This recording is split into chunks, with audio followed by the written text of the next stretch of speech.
Hi, welcome to today's set zero. We're going to be looking at Surds today. This is set zero is going to be aimed at grade 8 and grade 9 mathematicians in years 10 and 11. There'll be some extension questions you can do at the end during next week, and we'll provide you with the answers in a video before next week to those extension questions. But without further ado, let's get on into today's questions. Now, I've got my students also on here on my Teams call at the same time. I can hear them, but the stream will not be able to hear them because the desktop audio has been muted.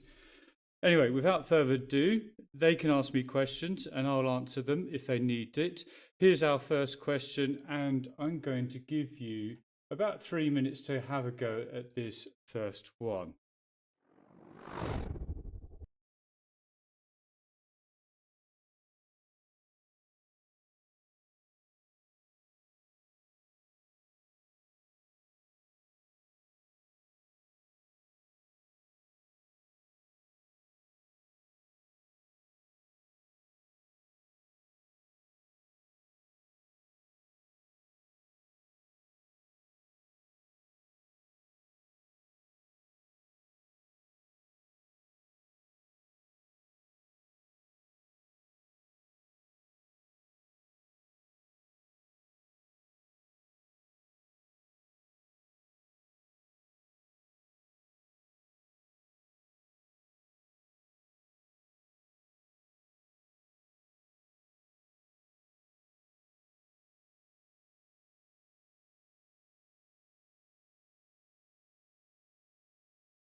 Okay, so let's have a look at this question.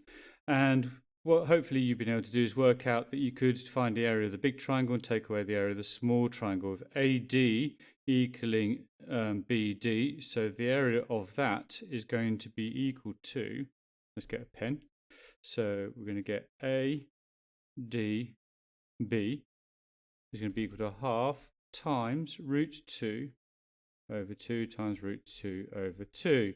So 1 times root 2 times root 2, that will just give us 2 over 8, which equals a quarter. And then we're going to find the area of ADC. And that's going to be equal to half times root 2 over 2 times root 3 over 3. And that will give us root 6 over 12. So our area is going to be equal to a quarter. So it's going to be this whole triangle minus this small triangle, so it's a quarter minus root 6 over 12. You could try and put this as a single fraction, so times top and bottom of that by 3. It really doesn't make it too much better. Anyway, let's have a look at our next question, which shouldn't take you too long. I'm going to give you only 2 minutes to have a go at that. That might prove to be a little bit too long. Let's see how you do with...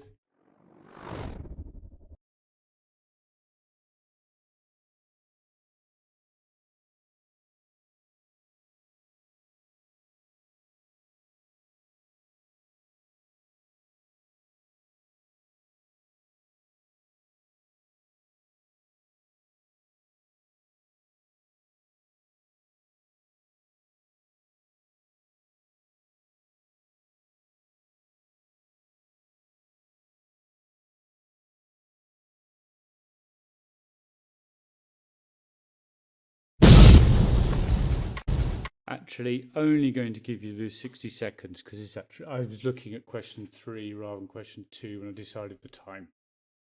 So just 20 more seconds, all yours.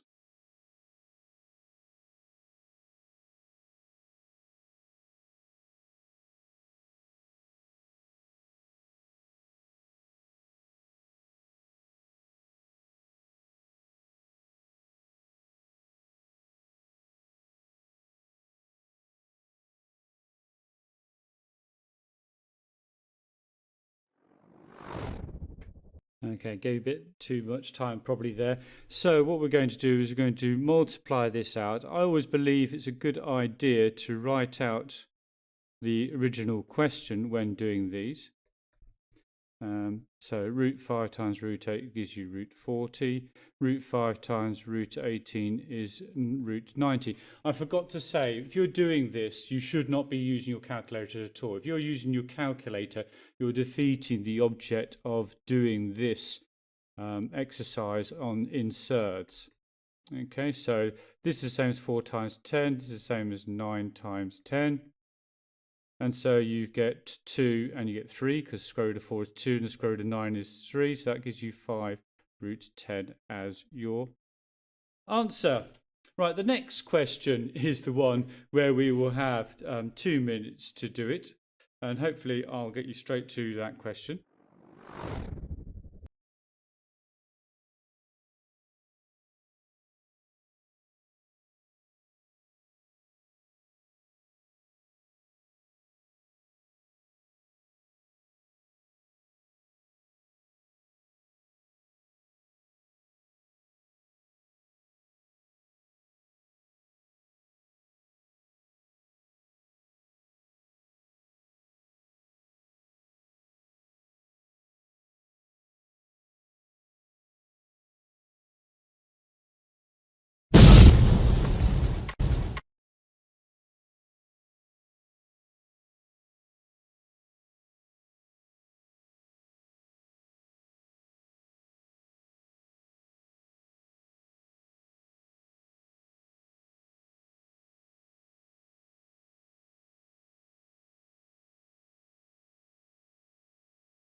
Okay, so that's your 2 minutes up.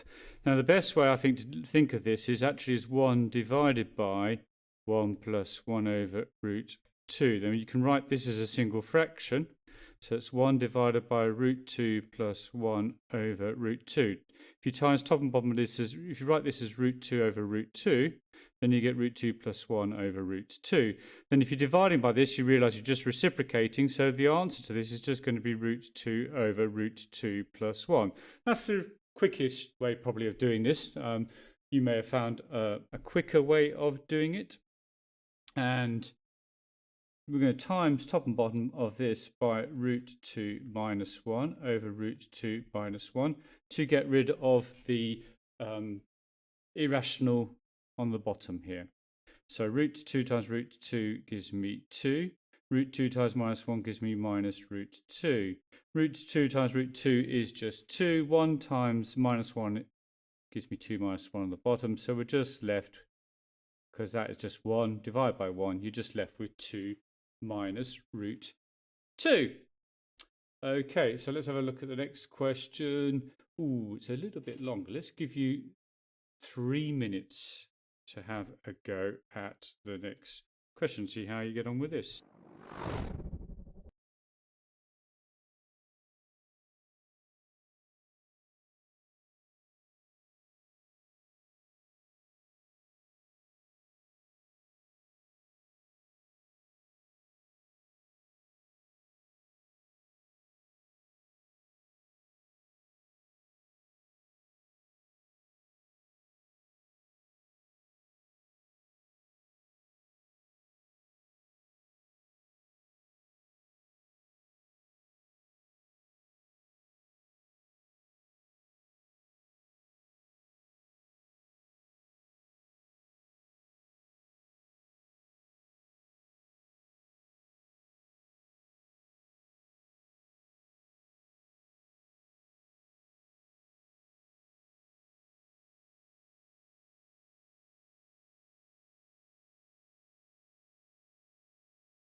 If you find this a bit tricky, think a geometric is when you times by the same thing to get from each term to each term. So think about what happens when you divide.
Right, okay, so if you have a geometric, what happens is you times by the same value to get from one term to the next.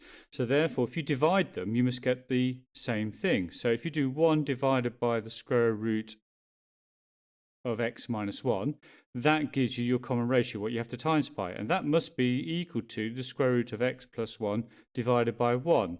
So this divided by this must equal this divided by this. Similar to what happens in arithmetic. When you if these were an arithmetic, you'd have that minus that equals that minus that. And then we can multiply both sides by the square root of x minus 1. So that leaves you 1 on this side, and on this side we get the square root of x plus 1 times the square root of x minus 1. You may be finding the questions are getting a little trickier as we move along.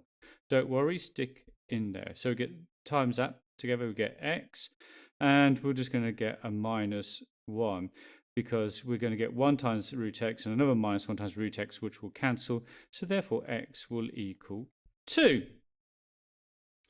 Now, we know the third term. Actually, there's quite a few ways of doing this. I just suddenly thought of a better way than I did. This is the way I did it when I was thinking about them earlier. So I did the third term is now going to be root 2 plus 1. And therefore, the fifth term, I'm going to have to times that by the common ratio twice more, which is going to be root 2 plus 1 over 1, which is just root 2 plus 1. So I'm going to get root 2 plus 1, times it by another root 2 plus 1 to get the fourth term, times it by root 2 plus 1 to get the fifth term. I've just realised I could have done 1 times the whole thing to the power of 4. Is that any quicker? I'm not sure it is actually. So if I multiply this out, I'm going to multiply the right two brackets out first. You could try doing them all in your head, use a bit of binomial theorem. But what tends to happen is that you tend to make mistakes. So I've got a root 2 times root 2 gives me the 2, the 1 times the 1 gives me the 1. Then I'm going to get another root 2 and another root 2 to give me the 2 root 2 here. So that gives me effectively 3 root 2 plus 1. Let's just write that. 3 plus 2 root 2. So when I multiply this out, I'm going to get a 3 root 2. That's not a funny looking root 2, isn't it? And then I'm going to get, let's do 3 times 1 is 3. And then root 2, 2 root 2 times root 2 gives me another 2 times by 2. And then I'm going to get another 1 times root 2 gives me root 2. And I seem to have made a mistake there because that's a 2 root 2. That's why there's a 2 root 2 there, not a 1 root 2. So we get 3 root 2 plus 2 root 2. That gives me my 5 root 2. 3 plus 2 times 2 gives me my 7, which is what I needed up here. Right, moving on to our next question. Let's have a little look how long that's going to... Ooh, this will be interesting to see if you can spot the trick to do this question. We'll give you 3 minutes because some of you may need a bit of thinking time to do this question.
Okay, so if we're looking at this, if we've got C to D is in the ratio 1 to 9, then you should realise that D is equal to 9C is what you can replace it with.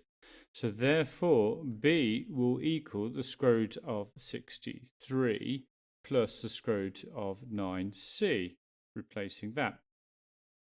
And then you hopefully will spot that you can take out a root 9 times root 7 plus a root 9 times root C, which gives you 3 times root 7 plus root C. And you can just see that B is just going to be 3 times A. So therefore, A to B will be in the ratio 1, 2, 3. Okay, I think the next one certainly will take the 3 minutes. So let's give you another 3 to do that. Just 2 more questions to go for today. And then we'll see how will you get on with the extension questions, which are a bit more beefy over the week.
If you're struggling, this is the key point here.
Right, so the trick of this one was to spot this thing and to spot there's a little thing where it's not quite called equating coefficients. It's a thing you do when you're doing identities, but you can use a similar idea in this with the surds. So what we're going to do, we'll multiply out the left-hand side. And it's always a good idea to say what you're doing. So the left-hand side, we've got 5 root 2 times 3 root 2. That gives 15 times 2. For that bit. Then we're going to get a 5 root 2 times e, so plus, that's a funny looking plus. Let's just rub that out, I don't like that. And put something in that looks more like a plus. So 5 root 2 times e, and then we're going to get another minus e times 3 root 2. And then we're going to get e times minus e, which gives me a minus e squared. Let's simplify that all down. And what I'm going to do is write 15 times 2 is 30, and I'm going to have the minus e squared. By the way, every single question you've done so far, and all the questions on here, are past GCSE questions. Okay, just in case you're wondering about the difficulty level. And you get 2 root 2, because you've got 5 lots minus 3 lots e. And we're going to make that equal to f root 2 minus 6. Okay? Now you know that e and f are positive integers. That's quite important. So what that means is what I can do here is I've got this square root of 2 here and I've got this square root of 2 here. Therefore, if e and f are both positive integers, I can say that 2 times e equals f. If they weren't, if they could be surds, then I can't be certain of that. But because of that, I can be certain. So I know that 2e will equal f from that bit. And I know that these, okay, this won't be a surd because it's a positive integer, and that must equal that. So therefore, I've got 30 minus e squared will equal minus 6. And therefore, e squared equals 36. And because they are positive integers, e must equal 6. Otherwise, it could equal minus 6. So we know e equals 6, and therefore f will equal 12. This is how we do this question. Right. Hopefully you'll have learned from that. Similar question coming up. So I'm going to put you under pressure by only giving you 2 minutes because it is such a similar question to do this next question.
Right, so it's a very similar question. We're going to multiply out the left-hand side.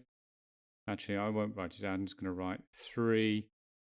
Actually, no, I'm going to stick to what I always say. Always write out what the question has. So, because if you make a transcription error at the beginning, you get credit for carrying that through the rest of it.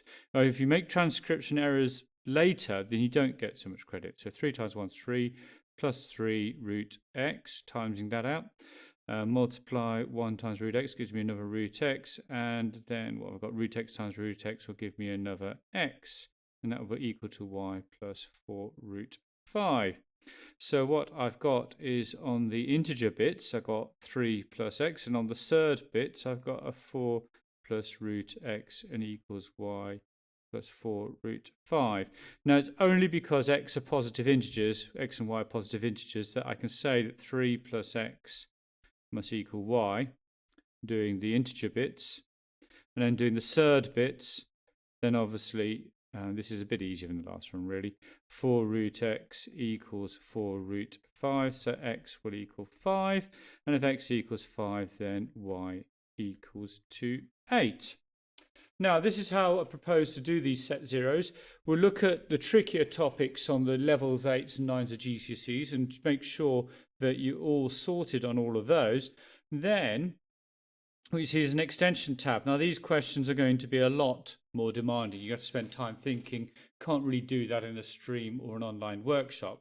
But you can do is take these 4 questions away, and they finish off. This is an Oxbridge entrance question. You don't need anything other than GCSE maths to do it, but you obviously need to think. So these are really quite demanding questions. When you get all 4 out and send them through to myself or Mr. Saeed before we post the answers, then you'd have done very well indeed. Anyway, that's all for today. We'll be back again next week at 4:30. Hope you found that useful, and we'll see you then.